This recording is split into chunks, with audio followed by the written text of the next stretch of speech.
1982, vous avez commencé à militer contre le racisme à l'âge de 16 ans. Quelle est la vraie raison derrière votre engagement?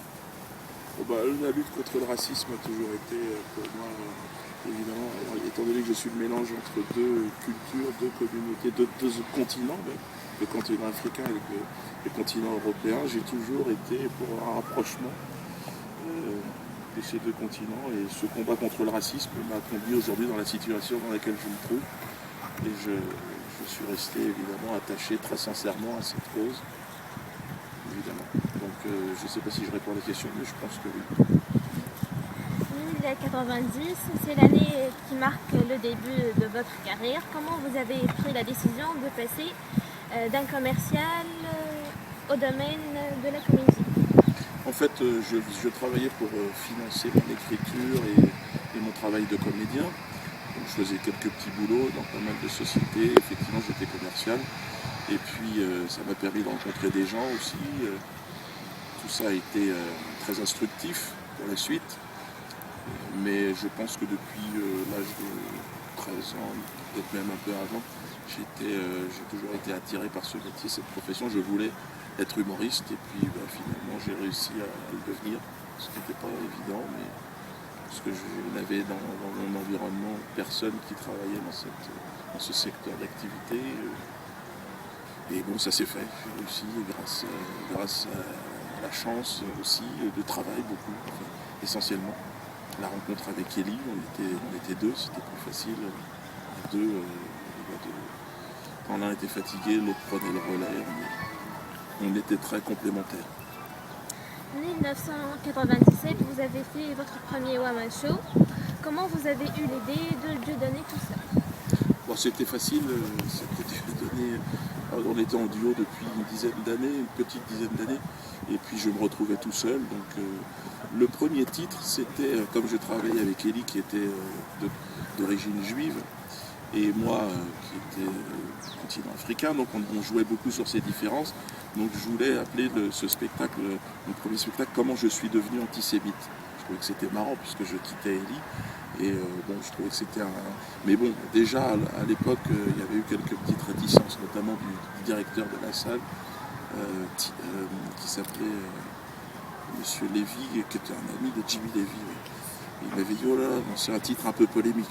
C'était un petit peu, j'avais quelques années d'avance, on va dire, en termes d'inspiration, puisqu'après j'ai été accusé d'antisémitisme. Donc c'était amusant.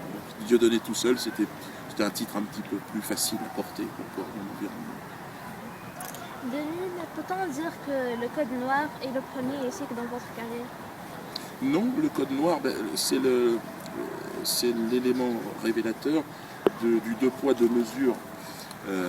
En fait, en France, je me suis aperçu, et je n'en avais pas encore complètement conscience, mais je me suis réveillé que la lutte antiraciste et tout, c'était quand même une instrumentalisation politique essentiellement, notamment du Parti socialiste qui en avait fait un argument électoral, et puis que derrière, en fait, on entretenait ce racisme. Et lorsque le CNC, donc le Centre national de la cinématographie en France, finançait je ne sais combien de films sur la dernière guerre mondiale, et notamment les différents génocides qui en ont découlé, surtout d'ailleurs, en fait il y avait une exclusivité, une hypertrophie dans les sujets concernant les génocides, et que le génocide, que ce soit africain, amérindien,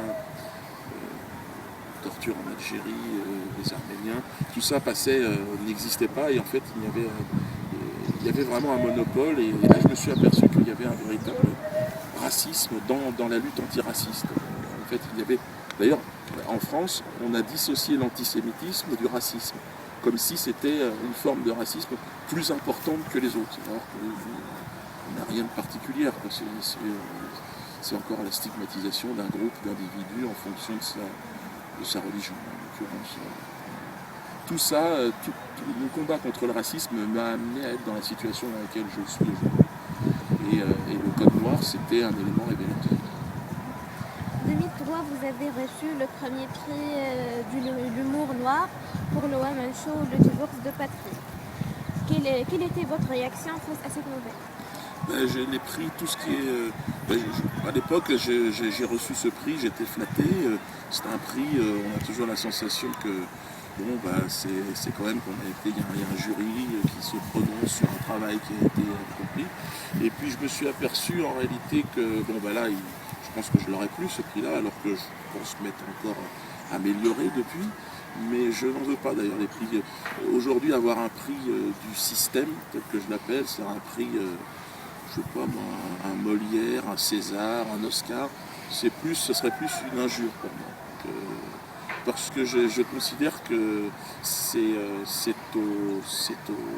à l'opinion publique, aux spectateurs. C'est le prix, chaque billet que je vends quand on vient voir mon spectacle, voilà, c'est un prix qui vaut 100 fois un César, un Oscar, qu'un homme, qu'une personne de la société civile, un individu lambda achète un billet pour venir me soutenir dans mon aventure artistique. Pour moi, ça c'est le plus grand des prix, en fait. Passons pour les personnes. Elie Semoun. Elie Semoun, ouais. J'ai commencé à travailler en fait en duo avec lui. On sortait de l'adolescence, j'ai envie de dire, pour devenir des adultes.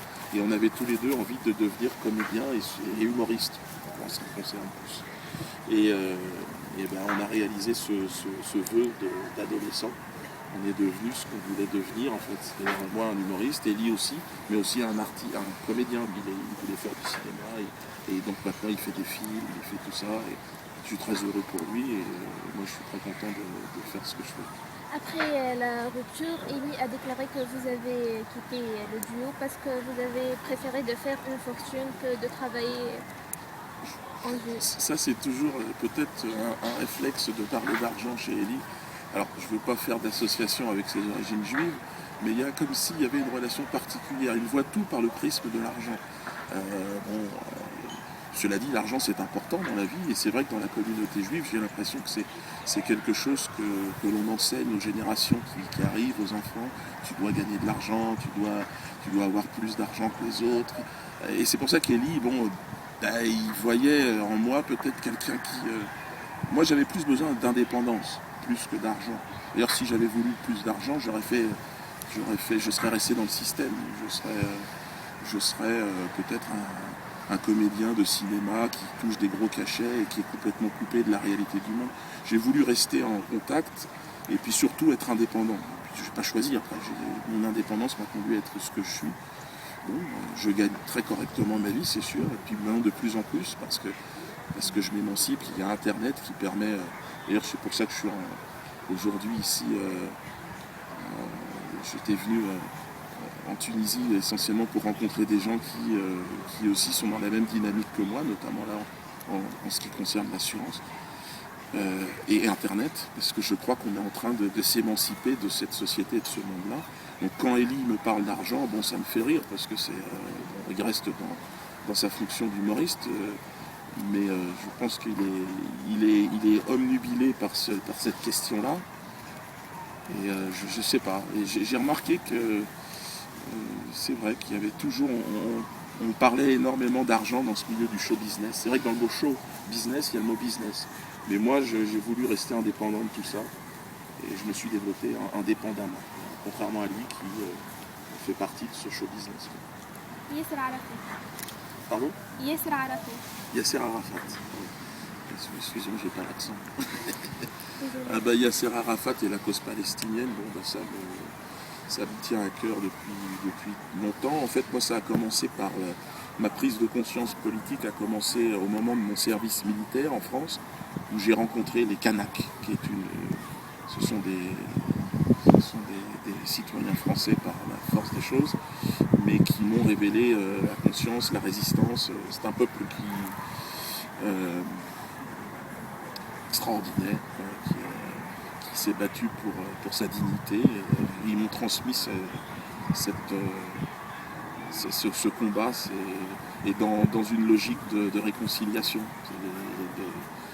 Ce sont des pacifistes qui se sont quand même à un moment donné organisés. Je pense aux grands guerriers athées aussi. Toutes ces figures kanaks qui, moi personnellement, qui m'ont ouvert à la politique en fait, à l'émancipation des populations noires de peau. Parce qu'il y a une grande différence dans le traitement des gens qui là aujourd'hui, grâce à Internet et tout ça, voilà, il y a un réveil. Je suis content d'appartenir à ce mouvement-là. Et je parle des Kanaks parce que ce sont eux qui m'ont donné la force. Je ne sais pas si je réponds à la question, mais je pense que oui. Arthur. Alors oui, pardon, excusez-moi, il y a Sarah Arafat, excusez-moi, je n'ai pas terminé. La cause palestinienne, évidemment, l'émancipation des peuples, le retour à la dignité. Bon, moi, ça m'est venu voilà, par les Kanaks, mais la cause palestinienne est une cause qui cristallise en fait le malaise de la société tout entière. C'est-à-dire, c'est un laboratoire en réalité de ce qu'est le monde aujourd'hui. L'entité sioniste toute puissante, Wall Street, la City, derrière cet organisme de folie qu'est cette entité sioniste. Bon, moi j'ai eu la chance, grâce à cette lutte pour la reconnaissance de la Palestine et puis pour la dignité du peuple palestinien, à rencontrer tout un tas de révolutionnaires dans le monde, Mahmoud Ahmadinejad en premier lieu, Hugo Chavez, qui m'ont redonné aussi de l'énergie et de la force dans mon combat. Et c'est un Arafat que je n'ai pas rencontré. Ça, c'est pas du tout mon univers. Mais voilà, quelqu'un qui s'en prend à moi systématiquement, m'agresse en permanence, mais il représente un système voilà, qui m'est étranger en réalité. C'est le show business français. Donc Arthur, je n'ai aucun lien direct, indirect, artistique. On est adversaires, mais pas vraiment. On est deux visions d'un monde qui est. Moi, je suis peut-être celui de l'Internet et puis lui de l'ancien régime, celui de la puissance économique, communautaire. Pour moi, c'est ma génération en termes d'âge, mais c'est un choix et une direction qui ne m'intéresse pas du tout. Ni le travail, ni la façon d'aborder les choses. Je le trouve très très communautaire, hautain et insupportable. Naomi Montagne. C'est ma femme. Naomi Montagne, ma femme, la mère de mes enfants, 4 des enfants.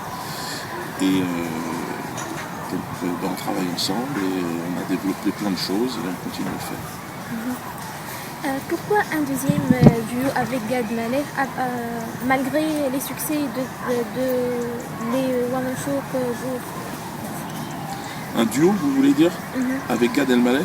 C'est pas d'actualité, j'ai jamais fait ça, mais pourquoi pas, c'est une proposition. Si j'avais envie bon, on ne sait jamais, hein, face à face, dans une logique de réconciliation, faire un duo humoristique entre un Français d'origine juive et moi-même, oui, on pourrait. Sur le terrain, emmener en fait les différences et les tensions sur le terrain de l'humour et de la culture, ce serait une bonne idée. Moi, j'écrirai ma partition, puis lui, il peut écrire la sienne, puis ce sera au public de décider.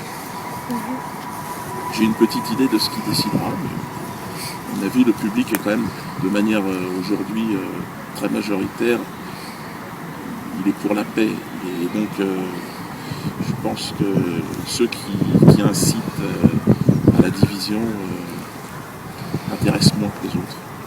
Merci.